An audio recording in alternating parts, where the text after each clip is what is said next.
Assalamualaikum warahmatullahi wabarakatuh. Hai, jumpa lagi. Kali ini kita akan belajar IPA tema 5, subtema 3, kelas 5 SD.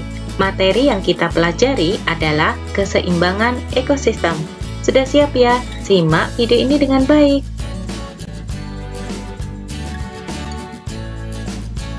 Perubahan dalam jaring-jaring makanan. Tentunya kita masih ingat ya, apa itu jaring-jaring makanan? Jaring-jaring makanan adalah kumpulan dari berbagai rantai makanan di dalam sebuah ekosistem. Ekosistem akan senantiasa berubah, baik karena faktor alami seperti bencana alam ataupun karena tindakan manusia yang mengubah ekosistem. Perubahan ekosistem tersebut akan mengakibatkan perubahan dalam rantai makanan. Jika salah satu rantai makanan terganggu, maka jaring-jaring makanan juga dapat terganggu.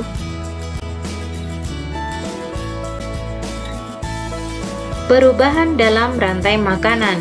Perhatikan gambar contoh rantai makanan yang ada pada layar.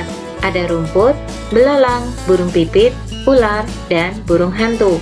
Rumput berperan sebagai produsen, belalang berperan sebagai konsumen 1, burung pipit berperan sebagai konsumen 2, ular berperan sebagai konsumen 3, dan burung hantu berperan sebagai konsumen 4.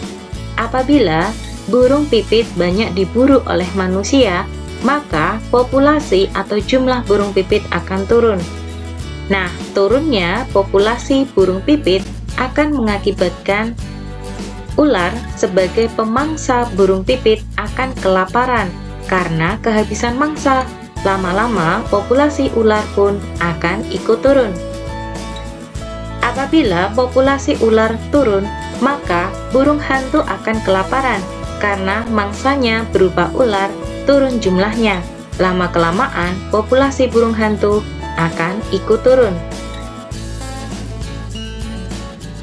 Berkurangnya populasi burung pipit akan mengakibatkan bertambahnya atau meningkatnya jumlah populasi belalang, karena belalang tidak ada yang memangsa. Dan pada akhirnya, rumput bisa saja menurun populasinya karena dimakan oleh banyaknya belalang. Perubahan dalam jaring-jaring makanan.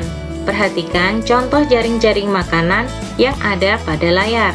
Pada jaring-jaring makanan tersebut ada dua produsen yang berperan sebagai sumber makanan bagi hewan konsumen 1, yaitu pohon dan rumput. Apabila pohon banyak ditebangi oleh manusia, maka satu-satunya produsen tinggallah rumput. Rumput akan semakin banyak dimakan oleh hewan konsumen 1 dan mengakibatkan populasi atau jumlah rumput semakin banyak berkurang. Menurunnya jumlah atau populasi rumput akan mengakibatkan turun pula jumlah atau populasi hewan konsumen 1 karena kehabisan bahan makanan. Menurunnya jumlah atau populasi konsumen 1 akan mengakibatkan turun juga hewan konsumen 2 karena kehabisan sumber makanan berupa hewan konsumen 1. Nah, kemudian berlanjut, hewan-hewan yang lain dapat berpindah ekosistem atau ikut mengalami kepunahan. Keseimbangan ekosistem. Keseimbangan ekosistem dapat terwujud apabila terjadi keselarasan dan keseimbangan antara komponen biotik dan komponen abiotiknya. Jika terjadi gangguan pada salah satu atau kedua komponen tersebut, maka keseimbangan lingkungan akan terganggu. Sebagai contoh, pohon dapat digunakan oleh hewan untuk tempat mencari makan, sekaligus tempat hewan tersebut untuk membuat sarang ataupun tempat tinggal. Apabila banyak pohon ditebangi, maka hewan-hewan akan kehilangan tempat tinggal, sekaligus kehilangan tempat mencari makan. Nah, dapat dikatakan keseimbangan lingkungan tersebut terganggu.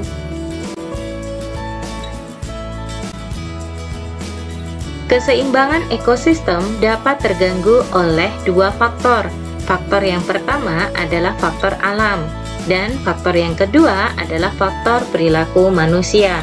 Contoh faktor alam yang dapat mengganggu keseimbangan ekosistem adalah bencana alam, seperti erupsi gunung berapi, tsunami, gempa bumi, abrasi, dan sebagainya. Sedangkan contoh perilaku manusia yang dapat mengganggu keseimbangan ekosistem adalah penebangan atau pembakaran hutan, perburuan liar, penggunaan insektisida berlebihan, serta pembuangan limbah dan sampah secara sembarangan. Penebangan atau pembakaran hutan dapat mengakibatkan fungsi tumbuhan terganggu dan beberapa spesies hewan punah. Perburuan liar dapat mengakibatkan rantai makanan terganggu. Penggunaan insektisida berlebihan dapat mengakibatkan musnahnya beberapa jenis serangga atau bahkan jenis hewan lainnya.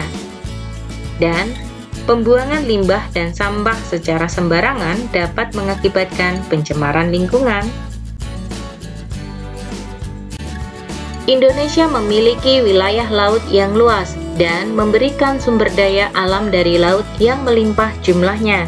Oleh karenanya, kita wajib melestarikan ekosistem laut. Berikut ini kegiatan manusia yang mengganggu keseimbangan ekosistem laut dan wajib kita hindari. Kegiatan manusia yang merusak ekosistem laut. Yang pertama, penangkapan ikan dengan bom. Penangkapan ikan dengan bom akan merusak terumbu karang yang menjadi habitat beberapa jenis ikan. Yang kedua, pencemaran laut oleh limbah cair dari industri, serta pembuangan limbah dan sampah ke laut. Hal ini akan membuat ekosistem laut menjadi rusak dan beberapa jenis hewan laut akan mati. Ketiga, penangkapan ikan dengan pukat harimau atau cantrang, sehingga ikan kecil juga akan ikut tertangkap.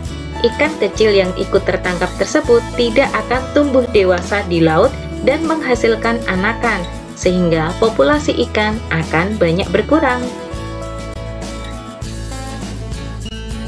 Indonesia selain memiliki wilayah laut yang luas, juga memiliki ekosistem hutan yang menjadi kekayaan hayati.